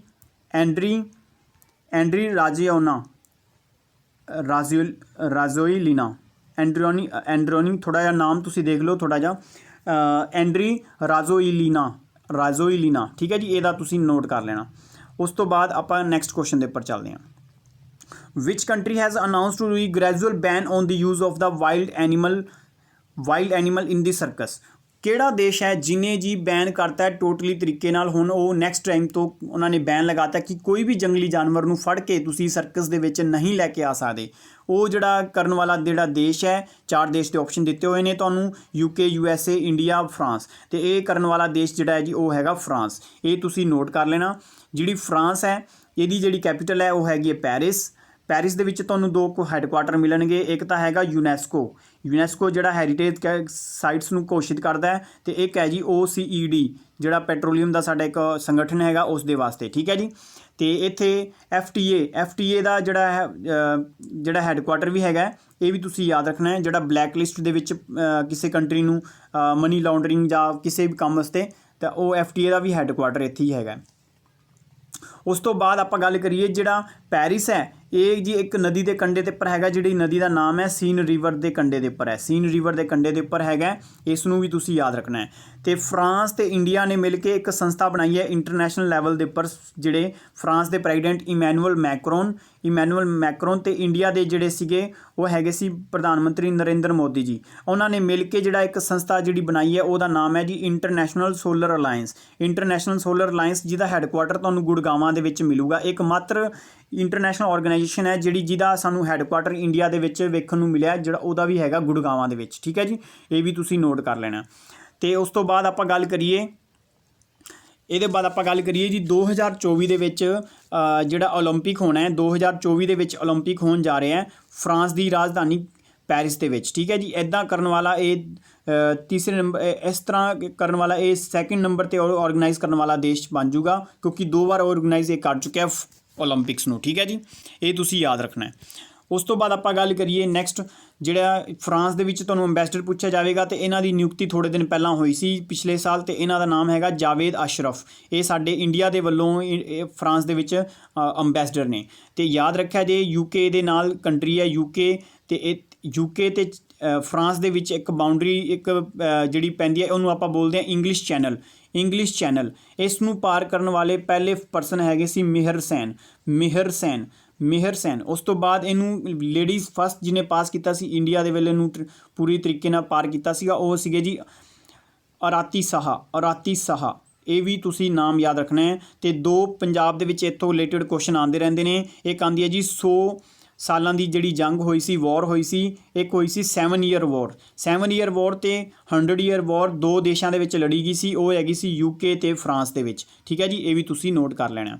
ਉਸ ਤੋਂ ਬਾਅਦ ਆਪਾਂ ਨੈਕਸਟ ਚੱਲਦੇ ਹਾਂ, where is the Amazon launch a new fulfilment centre in the India. ਠੀਕ ਹੈ ਜੀ, ਇਹ ਤੁਹਾਨੂੰ ਪੁੱਛਿਆ ਜਾ ਸਕਦਾ ਹੈ। ਅਤੇ ਇਹ ਜਿਹੜਾ ਸੈਂਟਰ ਹੈ ਇਹ ਕਿੱਥੇ ਖੋਲ੍ਹਿਆ ਗਿਆ? ਅਤੇ ਇਹ ਜਿਹੜਾ ਸੈਂਟਰ ਹੈ ਜੀ ਤੁਹਾਡਾ ਖੋਲ੍ਹਿਆ ਗਿਆ ਹੈ ਤਮਿਲਨਾਡੂ ਦੇ ਵਿੱਚ। ਠੀਕ ਹੈ ਜੀ, ਤਮਿਲਨਾਡੂ ਦੇ ਵਿੱਚ ਐਮਾਜ਼ੋਨ ਦੇ ਜਿਹੜੇ ਮਾਲਿਕ ਨੇ ਉਹਨਾਂ ਨੇ ਇੰਡੀਆ ਨੂੰ ਕਿਹਾ ਕਿ ਅਸੀਂ ਇੰਡੀਆ ਦੇ ਵਿੱਚ ਜਿਹੜਾ ਸੈਂਟਰ ਹੈ ਖੋਲ੍ਹਣਾ ਚਾਹੁੰਦੇ ਹਾਂ, ਅਤੇ ਇਹ ਤਮਿਲਨਾਡੂ ਦੀ ਜਿਹੜਾ ਸੈਂਟਰ ਇੱਥੇ ਤਮਿਲਨਾਡੂ ਸਟੇਟ ਦੇ ਵਿੱਚ ਖੋਲ੍ਹਿਆ ਜਾਏਗਾ। ਅਤੇ ਐਮਾਜ਼ੋਨ ਦੇ ਮਾਲਿਕ ਜਿਹੜੇ ਨੇ ਉਹ ਹੈਗੇ ਨੇ ਜੈਫ ਜਿਹੜੇ ਇੰਡੀਆ ਪੂਰੇ ਵਰਲਡ ਦੇ ਸਭ ਤੋਂ ਅਮੀਰ ਆਦਮੀ ਨੇ, ਠੀਕ ਹੈ ਜੀ। ਇਹ ਯਾਦ ਰੱਖਣਾ ਹੈ। ਜਿਹੜਾ ਇਹਦਾ ਹੈੱਡਕੁਆਟਰ ਹੈ ਉਹ ਵਾਸ਼ਿੰਗਟਨ DC ਦੇ ਵਿੱਚ ਹੈਗਾ। ਵਾਸ਼ਿੰਗਟਨ DC ਦੇ ਵਿੱਚ ਇੱਕ ਹੈੱਡਕੁਆਟਰ ਹੋਰ ਵੀ ਹੈਗਾ, ਉਹਦਾ ਨਾਮ ਹੈ ਜੀ, ਉਹ ਸਾਡਾ ਜਿਹੜਾ ਹੈੱਡਕੁਆਟਰ ਹੈ ਉਹ ਹੈਗਾ ਤੁਹਾਡਾ, 2 ਇੱਥੇ ਹੈੱਡਕੁਆਟਰ ਮਿਲਣਗੇ ਪੈਸੇ ਵਾਲੇ ਜਿਹੜੇ ਬੈਂਕ ਨੇ, ਇੱਕ ਤਾਂ ਵਰਲਡ ਬੈਂਕ ਦਾ, ਇੱਕ ਤੁਹਾਨੂੰ ਮਿਲੇਗਾ ਜੀ IMF ਦਾ, ਠੀਕ ਹੈ ਜੀ। ਤੇ ਇਹ 3 ਕੁਐਸਚਨ ਤੁਹਾਡੇ ਇੱਥੋਂ ਕਲੀਅਰ ਹੋ ਗਏ, ਇਹ ਤੁਸੀਂ ਨੋਟ ਕਰਕੇ ਚੱਲਣੇ ਆ। ਤੇ ਵਾਸ਼ਿੰਗਟਨ DC ਕਿੱਥੋਂ ਦੀ ਰਾਜਧਾਨੀ ਹੈ?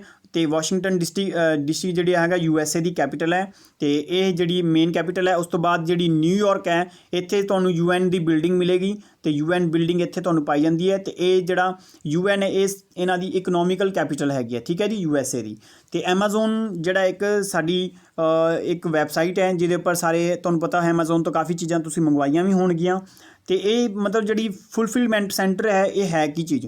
ਇਹਦੇ ਵਿੱਚ ਕੀ ਹੈ ਜੀ, ਜਿਹੜੀਆਂ ਫਰਮਸ ਇੰਡੀਆ ਦੇ ਵਿੱਚ ਕੰਮ ਕਰ ਰਹੀਆਂ ਨੇ, ਫਰਮਸ ਜਿਹੜੀਆਂ ਤੁਹਾਨੂੰ ਪਤਾ ਜਿਹੜੀ ਕੋਈ ਵੀ ਬਿਜ਼ਨਸ ਕਰਨਾ ਹੁੰਦਾ ਉਸ ਤੋਂ ਪਹਿਲਾਂ ਫਰਮਸ ਓਪਨ ਕਰਨੀ ਪੈਂਦੀ ਹੈ, ਉਸ ਦੇ ਆਧਾਰ 'ਤੇ ਹੀ ਸਾਰਾ ਬਿਜ਼ਨਸ ਚੱਲਦਾ। ਤੇ ਇਹਨਾਂ ਫਰਮਸ ਨੂੰ ਕੀ ਕਰਨਾ, ਇੱਕ ਨੈਟਵਰਕ ਬਣਾ ਕੇ ਇਹਨਾਂ ਨੂੰ ਹੋਰ ਸਟਰੋਂਗ ਕਰਨਾ ਹੈ। ਸਟਰੋਂਗ ਬਣਾ ਕੇ ਪੂਰੇ ਇੰਡੀਆ ਦੇ ਵਿੱਚ ਇਹਨੂੰ ਸਟਰੋਂਗ ਕਰਕੇ ਬਿਜ਼ਨਸ ਨੂੰ ਪ੍ਰਮੋਟ ਕਰਨ ਵਾਸਤੇ ਇਹ ਜਿਹੜਾ ਫੁਲਫਿਲਮੈਂਟ ਸੈਂਟਰ ਹੈ ਇੰਡੀਆ ਦੇ ਵਿੱਚ ਓਪਨ ਕੀਤਾ ਜਾ ਰਿਹਾ ਤਮਿਲਨਾਡੂ ਸਟੇਟ ਦੇ ਵਿੱਚ, ਠੀਕ ਹੈ ਜੀ। ਤੇ ਤਮਿਲਨਾਡੂ ਦੀ ਆਪਾਂ ਗੱਲ ਕਰੀਏ, ਤਮਿਲਨਾਡੂ ਦੀ ਜਿਹੜੀ ਸਟੇਟ ਹੈ, ਇਹਦੀ ਜਿਹੜੀ ਰਾਜਧਾਨੀ ਹੈ ਉਹ ਹੈਗੀ ਹੈ ਚੇਨਈ, ਠੀਕ ਹੈ ਜੀ। ਚੇਨਈ ਇਹਦੀ ਕੈਪੀਟਲ ਹੈ। ਇਹਨੂੰ ਪੁਰਾਣੇ ਟਾਈਮ ਦੇ ਵਿੱਚ ਮਦਰਾਸ ਬੋਲਦੇ ਸੀ, ਯਾਦ ਰੱਖਣਾ ਹੈ। ਸਭ ਤੋਂ ਪਹਿਲੀ ਕਾਰਪੋਰੇਸ਼ਨ ਸਾਡੀ ਜਿਹੜੀ ਮਿਊਨਸੀਪਲ ਕਾਰਪੋਰੇਸ਼ਨ ਵੀ ਤੁਹਾਨੂੰ ਪਤਾ ਹੈ 1600 ਸਮਥਿੰਗ 70 ਦੇ ਨਜ਼ਦੀਕ ਇਹ ਜਿਹੜੀ ਖੁੱਲੀ ਸੀ ਸਾਡੀ, ਓਪਨ ਕੀਤੀ ਗਈ ਸੀ ਅੰਗਰੇਜ਼ਾਂ ਦੇ ਦੁਆਰਾ, ਤੇ ਉਹ ਹੈ ਹੀ ਸੀ ਮਦਰਾਸ ਦੇ ਵਿੱਚ, ਠੀਕ ਹੈ ਜੀ। ਇਹ ਵੀ ਤੁਸੀਂ ਨੋਟ ਕਰਨਾ ਹੈ। ਉਸ ਤੋਂ ਬਾਅਦ ਇਹਦੇ ਜਿਹੜੇ CM ਨੇ ਤਮਿਲਨਾਡੂ ਦੇ, ਇਹ ਹੈਗੇ ਨੇ ਐਡਾਪੱਲੀ ਸਵਾਮੀ ਇਹਨਾਂ ਦੇ CM ਨੇ, ਤੇ ਬਨਵਾਰੀ ਲਾਲ ਪੁਰੋਹਿਤ ਇਹਦੇ ਗਵਰਨਰ ਨੇ, ਠੀਕ ਹੈ ਜੀ। ਇਹ ਵੀ ਤੁਸੀਂ ਯਾਦ ਰੱਖਣਾ ਹੈ। ਅੱਛਾ, ਇੱਥੇ ਹੀ ਥੋੜ੍ਹੇ ਦਿਨ ਪਹਿਲਾਂ ਕੋਵਿਡ ਦੇ ਵਿੱਚ ਫਾਸਟ ਸਕਰੀਨਿੰਗ ਕਰਨ ਵਾਸਤੇ ਫੀਮੇਲ ਡਰਾਈਵਰ ਜਿਹੜੀ ਹੁਣ ਐਂਬੂਲੈਂਸ ਦੀ ਫੀਮੇਲ ਡਰਾਈਵਰ ਬਣੀ ਹੈ, ਤੇ ਉਹ ਇੰਡੀਆ ਦੀ ਵੀ ਪਹਿਲੀ ਡਰਾਈਵਰ ਹੈ। ਤੇ ਉਹਦਾ ਜਿਹੜਾ ਨਾਮ ਤੁਸੀਂ ਯਾਦ ਰੱਖ ਲਓ, ਉਹਦਾ ਨਾਮ ਹੈ M ਵੀਰ ਲక్ష్ਮੀ ਇਹਦਾ ਨਾਮ ਸੀਗਾ, ਜਿਹੜੀ ਪਹਿਲੀ ਫੀਮੇਲ ਡਰਾਈਵਰ ਹੈ ਐਂਬੂਲੈਂਸ ਦੀ ਇੰਡੀਆ ਦੇ ਵਿੱਚ, ਠੀਕ ਹੈ ਜੀ। ਉਸ ਤੋਂ ਬਾਅਦ ਮੈਂ ਜੇ ਤੁਹਾਨੂੰ ਗੱਲ ਦੱਸਾਂ ਕਿ ਇੰਡੀਆ ਦੇ ਵਿੱਚ ਜਿਹੜਾ ਇੱਕ ਸਾਡਾ ਫਾਈਨੈਂਸ ਮਿਨਿਸਟਰੀ ਦੇ ਦੁਆਰਾ, ਫਾਈਨੈਂਸ ਜਿਹੜੀ ਮਿਨਿਸਟਰੀ ਹੈ ਜਿਹਦੇ ਜਿਹੜੇ ਕੈਬਨਿਟ ਮਿਨਿਸਟਰ ਨੇ ਨਿਰਮਲਾ ਸੀਤਾਰਮਨ, ਉਹਨਾਂ ਦੇ ਦੁਆਰਾ ਜੀ ਇੱਕ ਮੁਦਰਾ ਲੋਨ ਸਕੀਮ ਚੱਲਦੀ ਸੀ ਇੰਡੀਆ ਦੇ ਮੋਦੀ ਸਰਕਾਰ ਦੇ, ਕਾਫੀ ਟਾਈਮ ਹੋ ਗਿਆ ਇਹਨੂੰ ਚੱਲਦੇ ਨੂੰ। ਪਰ ਇਹਦੇ ਵਿੱਚ ਸਭ ਤੋਂ ਜ਼ਿਆਦਾ ਵੂਮੈਨਸ ਨੂੰ ਲੋਨ ਦੇਣ ਵਾਸਤੇ ਸਾਡੇ ਕੋਲ ਜਿਹੜੀ ਸਕੀਮ ਹੈ, ਇਹਦੇ ਵਿੱਚ ਟੌਪ ਕਰਨ ਵਾਲੀ ਜਿਹੜੀ ਸਟੇਟ ਹੈ ਉਹ ਹੈਗੀ ਤਮਿਲਨਾਡੂ, ਠੀਕ ਹੈ ਜੀ। ਤਮਿਲਨਾਡੂ ਦੀ ਸਰਕਾਰ ਨੇ CM ਅਵਾਰਡ ਦਿੱਤਾ ਹੈ ਜੀ ਕਿਹਨਾਂ ਨੂੰ, ਜਿਹੜੇ ਆਪਣੇ WHO ਦੀ ਸਾਡੀ ਡਿਪਟੀ ਜਿਹੜੀ ਡਾਇਰੈਕਟਰ ਹੈ ਉਹਨਾਂ ਦਾ ਸੌਮਿਆ ਸਵਾਮੀਨਾਥਨ ਨੂੰ ਇੱਕ CM ਅਵਾਰਡ ਦਿੱਤਾ ਉਹਨਾਂ ਵਾਸਤੇ, ਠੀਕ ਹੈ ਜੀ। ਇਹ ਵੀ ਤੁਸੀਂ ਯਾਦ ਰੱਖਣਾ ਹੈ।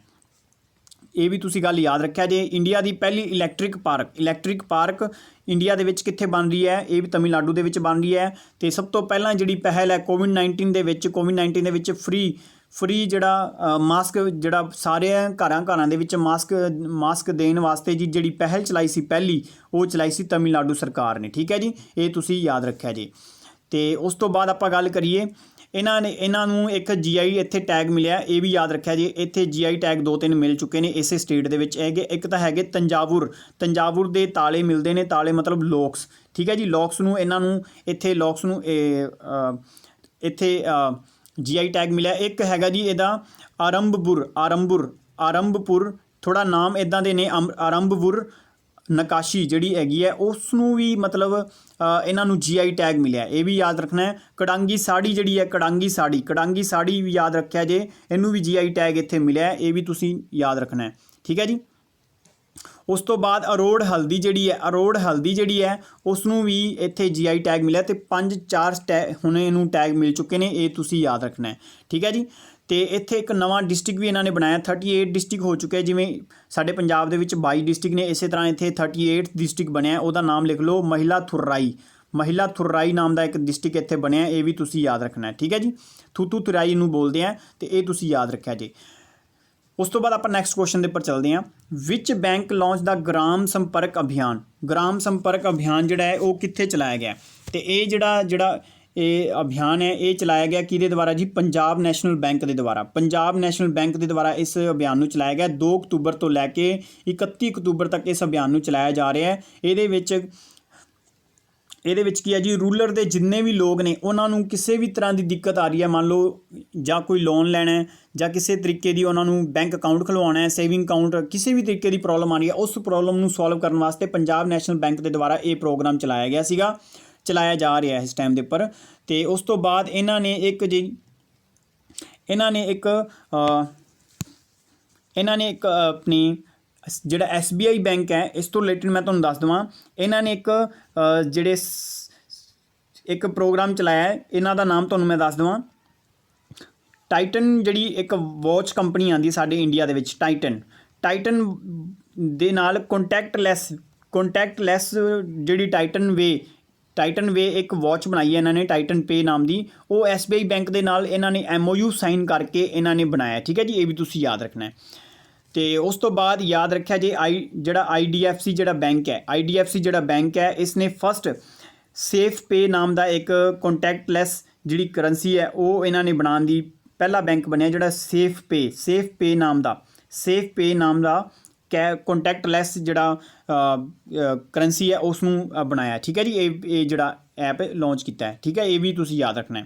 ਅਤੇ ਜਿਹੜਾ ਇੰਡੀਅਨ ਬੈਂਕ ਨੇ ਜੀ ਇੱਕ IB ਨੋਟ ਨਾਮ ਦੀ ਇੱਕ ਜਿਹੜਾ ਲਾਂਚ ਕੀਤਾ ਹੈ, ਇਹ ਵੀ ਤੁਸੀਂ ਯਾਦ ਰੱਖਣਾ ਹੈ, ਠੀਕ ਹੈ ਜੀ। ਅਤੇ ਕਈ ਵਾਰੀ ਤੁਹਾਨੂੰ ਪੰਜਾਬ ਨੈਸ਼ਨਲ ਬੈਂਕ ਤੋਂ ਤੁਹਾਨੂੰ ਪੁੱਛ ਸਕਦੇ ਹੈ ਕਿ ਇਹਨਾਂ ਦੇ ਜਿਹੜੇ CEO ਚੀਫ ਐਗਜ਼ੀਕਿਊਟਿਵ ਆਫਿਸਰ ਜਿਹੜੇ ਨੇ ਉਹ ਕੌਣ ਨੇ, ਉਹ ਹੈਗੇ ਨੇ ਰਵਨੀਤ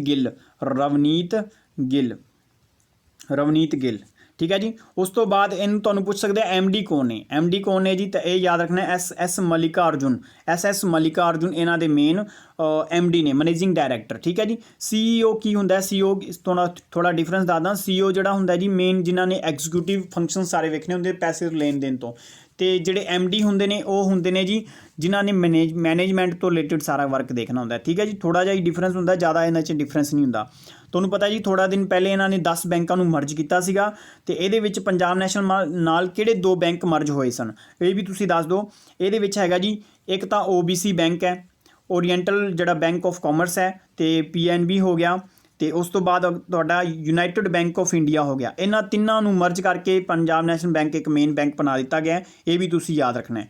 ਅਤੇ ਪੰਜਾਬ ਨੈਸ਼ਨਲ ਬੈਂਕ ਜਿਹੜਾ ਹੈਗਾ, ਇਸ ਨੇ ਜੀ ਡਿਜੀਟਲ ਨੂੰ ਬੜਾਵਾ ਦੇਣ ਵਾਸਤੇ, ਡਿਜੀਟਲ ਮਤਲਬ ਤੁਸੀਂ ਟ੍ਰਾਂਜੈਕਸ਼ਨ ਡਿਜੀਟਲ ਤਰੀਕੇ ਨਾਲ ਅਪਣਾਉਣੀਆਂ ਨੇ, ਇਸ ਨੂੰ ਵਧਾਉਣ ਵਾਸਤੇ ਇਹਨਾਂ ਨੇ ਡਿਜੀਟਲ ਅਪਣਾਏ ਨਾਮ ਦਾ ਇੱਕ ਅਭਿਆਨ ਚਲਾਇਆ, ਠੀਕ ਹੈ ਜੀ, ਡਿਜੀਟਲ ਅਪਣਾਏ ਨਾਮ ਦਾ ਇੱਕ ਅਭਿਆਨ ਚਲਾਇਆ, ਇਹ ਵੀ ਤੁਸੀਂ ਯਾਦ ਰੱਖਣਾ ਹੈ।